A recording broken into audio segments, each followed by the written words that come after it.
kwa namna ambavyo tulivyokubaliana sote kwa pamoja kujitokeza na kwenda kujitolea kwa ajili ya kwenda kuwakumbusha na kuendelea kuwahamasisha maafisa usafirishaji wenzetu, lakini na Watanzania wenzetu kwenye swala zima la umuhimu wa kujitokeza kwenda kupiga kura ifikapo Oktoba 29.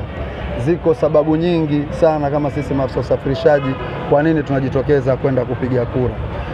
Moja ya sababu tunaona amani tuliokuwa nayo. Sisi maafisa usafirishaji, shughuli zetu kwa asilimia kubwa sana zinahitaji amani, zinahitaji utulivu.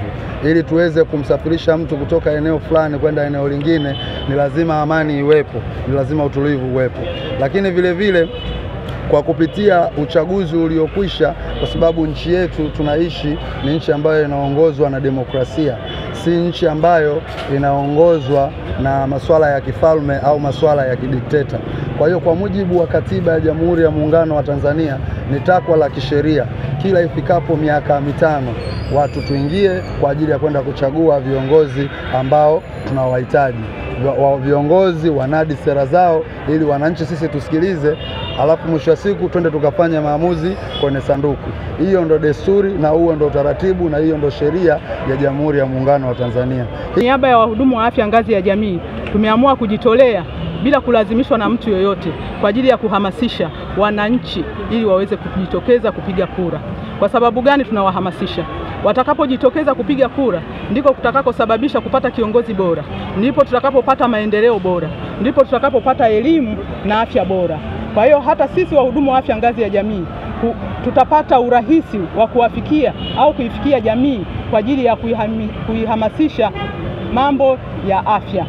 Kama kuna amani, kila kitu kinawezekana. Afrika nzima imepata amani kupitia Tanzania. Kwa hiyo tunaomba amani sana, maana pasipo amani hatutoenda mbele. Mvurugano sio kitu, utengano ni dhaifu. Tutengeneze nguvu moja, hasa vijana ndio taifa kubwa la leo, la kesho na baadaye. Mimi kama kijana bwana, na mazingira yangu kama unavyoniona hivi mlemavu, mimi hilo jambo la maandamano kwanza sijali hafiki. Umeona? Kwa sababu linapotokea watu kama sisi ndio watu wa kwanza kupata shida. Na so mimi nawatetea mpaka na wazee ambao hawajiwezi. Lakini sisi vijana tuna akili tu za kushikana masikio, na wanaotushika masikio ni watu ambao wanajiweza, wana hela zao. Wao watakuwa bata huko, sisi huko ndo tunapata shida. Kwa hiyo sisi bwana, kwanza nawashukuru kwa jeshi la polisi. Wanaika amani kubwa sana. Umeona? Jeshi la polisi linafanya kazi kubwa sana. Linaika amani ya kutosha. Lakini haya maneno ya mitaani haya ndo wanatuharibu sana vijana. Kwa hiyo inabidi yani tutoke katika hilo, tupige kula kwa amani. Tumezaliwa tumekuta Tanzania si vijana ina amani, hatujasikia ishe kutokea vita, ila sisi ndo tunakuwa tunasaidia nchi nyingine vita, ila sisi haijawahi kutokea. Kwa hiyo mimi naona tu kwamba hili jambo ni zuri, kama vijana wetu mmekuja sehemu kama hii ni kitu kizuri. Kuna wengine hawapate elimu kama hii na hawajui, na natakiwa wapate hii elimu. Kwa hiyo nyinyi zoezi lenu liwe endelevu na Mungu awatangulie.